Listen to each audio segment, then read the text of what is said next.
नमस्कार दोस्तों आप सभी को क्या ये जानकारी है कि जो आईबीएस के मरीज हैं वो नौजवान ही सबसे ज्यादा इससे पीड़ित क्यों हैं? तो इसका बहुत ही साफ सुथरा सा जवाब है मास्टरपेशन यानी हस्तमैथुन। हस्तमैथुन ऐसी क्रिया है जिसकी वजह से आपका डाइजेशन खराब हो रहा है, हाइपर सेंसिटिव की वजह से। और भी जो नौजवान व्यक्ति इस बीमारी से जो दूसरे नंबर पर सबसे ज्यादा काम आता है वो होता है जिम। जिम एक ऐसी क्रिया है जिसमें हाइपर सेंसिटिव ज्यादा क्रिएट करते हैं। जब लोग बिना बेल्ट के जिम करना शुरू कर देते हैं और हाइपर हो जाते हैं कि बस मुझे 1 महीने में बॉडी बना लेनी है, 1 महीने में शरीर बना लेना है और बिल्कुल अट्रैक्टिव दिखना है, तो बस समस्या वहां से शुरू होती है।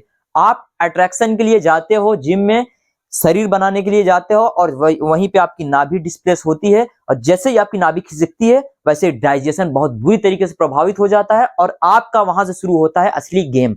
वहां से इतनी तेजी से वेट लॉस होता है, आपको डायरियल प्रॉब्लम हो जाती है, आपको कॉन्स्टिपेशन वाली प्रॉब्लम हो जाती है और आप फिर वहीं से डिप्रेशन में रहने लग जाते हो कि आखिर मेरे साथ ऐसा क्यों हो रहा है। मैं तो वहां पर गया था शरीर बनाने के लिए, मेरा तो शरीर पहले से भी ज्यादा बदतर हो गया, खराब होता चला गया और मेरी स्थिति काफी ज्यादा खराब हो गई है। और इतना ज्यादा क्रोनिक वो डिप्रेशन में चले जाते हैं, उन्हें लगता है कि बस 4-6 महीने के बाद वो मर जाएंगे। इस तरीके से उनके माइंड में इतनी ज्यादा निगेटिविटी आ जाती है।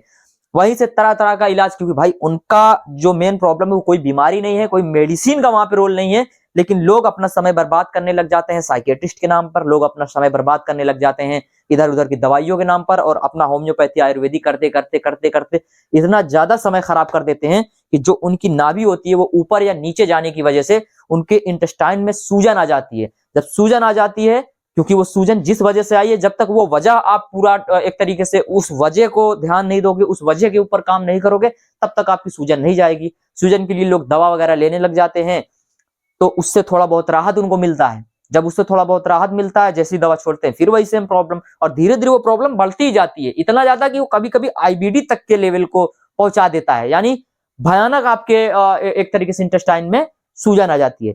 तो जब तक आप लेवल को सेट नहीं करोगे, जब तक आप उसके ऊपर काम नहीं करोगे, तब तक वो चीजें ठीक नहीं होती है। तो सबसे पहले आप लोग मास्टरपेशन बंद करिए। सबसे पहले जिनका डाइजेशन खराब रहता है उन्हें तुरंत जिम छोड़ देना चाहिए, उन्हें नेचुरल मेथड पे आ जाना चाहिए। और जो लोग आईबीएस से मेरे पास ट्रीटमेंट लेकर ठीक हो चुके हैं, उनसे मैं गुजारिश करना चाहता हूं, अगर आप जिम कर रहे हैं तो बेल्ट लगाकर ही जिम कीजिए, वरना आपको ये समस्या दोबारा से हो सकती है। इसके और भी रीजन है, जो बहुत सारे मजदूर भाई हैं हमारे, वो दिल्ली, कोलकाता, मुंबई और गुजरात जैसे बड़े बड़े महानगरों शहरों में वो काम करते हैं और वहां पर उन्हें मेहनत वाला काम करना होता है, यानी बोरे उठाने टाइप या कोई सामान एक जगह से उठाकर दूसरी जगह पर रखने वाला काम। तो उस वजह से भी उनके पेट की मसल्स कमजोर होने लग जाती है, नाभि खिसक जाती है, नेवल डिस्प्लेसमेंट की जब प्रॉब्लम होती है तो डाइजेशन बिगड़ता है। जब डाइजेशन बिगड़ता है तो उनकी समस्याएं धीरे धीरे शुरू हो जाती हैं वहां से भी। तो ऐसे मरीजों को भी मैं यही सलाह देना चाहता हूं कि सबसे पहले स्क्रीन पर दिए गए नंबर पे आप कंसल्ट कर लो, डाइजेशन को ठीक कर लो। और ये सारा जब आप काम करो तो कम से कम टाइट बेल्ट जो आप लगाते हो पैंट में, उसको टाइट बेल्ट बिल्कुल बांध कर रखो और वो नाभि से जस्ट नीचे रखो, ठीक है।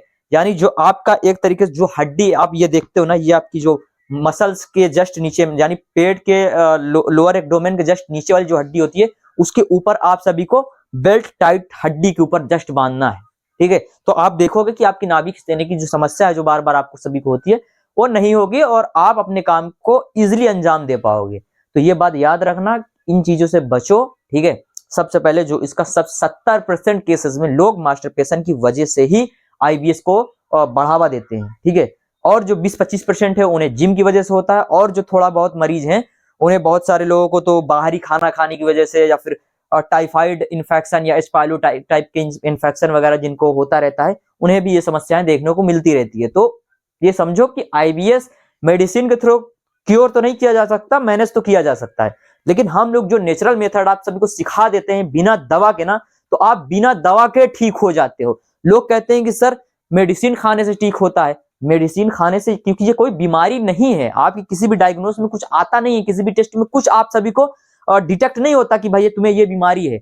बस ये एक लक्षण के आधार पे आप ये समझो कि जितने भी सिंड्रोम नामक बीमारी, जैसे इरिटेबल बाउल सिंड्रोम, तो सिंड्रोम शब्द जिस भी बीमारी के पीछे लगा दिया जाता है उसमें आप देखोगे बहुत सारे लक्षण होते हैं, यानी कोई स्पेसिफिक एक लक्षण नहीं होता कि बस ये एक दिक्कत इनको आ रही है, बस इसी से ये परेशान है। सिंड्रोम का मतलब ये होता है कि तरह तरह की उसमें बहुत सारे लक्षण आप सभी को दिख रहे हैं। तो वो जो समस्याएं होती हैं उसमें ज्यादातर आप चाहो तो काम कर सकते हो, नेचुरली ही उसको फिक्स किया जा सकता है, जो कि स्पेशली मैं आईबीएस की बात कर रहा हूँ। तो आईबीएस में आप ये समझो कि जितना अच्छा नेचुरल मेथड काम करता है ना, उतना अच्छा मेडिसिन इसमें काम नहीं कर पाती। तो ये आप समझ के चलो कि मेडिसिन से आप इसको केवल मैनेज करके रख पाओगे, लेकिन जो तरीका हम आप सभी को सिखा देते हैं, जिस तरीके से हम आप सभी का ट्रीटमेंट करते हैं ना, वो तरीका अगर आपने अपना लिया तो आप इस बीमारी से जिंदगी भर के लिए मुक्त हो जाओगे। आप दवा खाकर मैनेज कर रहे हो और हम बिना दवा के आपको क्योर कर दे रहे हैं जिंदगी भर के लिए। तो दोनों में आप सभी खुद डिसाइड कर लीजिए कि क्या बेहतर है आप सभी के लिए। ठीक है, स्क्रीन पे दिए गए नंबर पे जो नए पेशेंट है आप सभी हमसे कंसल्ट कर सकते हैं। मौसम बहुत अच्छा चल रहा है, इस मौसम में अगर आप लोग चाहोगे तो बहुत इजीली आप इस बीमारी को रिवर्स कर लोगे और अपनी जिंदगी को आसान बना लोगे। दोस्तों आप सभी से मिलते हैं हम सब अगले वीडियो में, तब तक के लिए बहुत बहुत शुक्रिया। लेकिन जाते जाते चैनल को जरूर सब्सक्राइब कर लीजिए, वीडियो को जरूर लाइक कर लीजिए।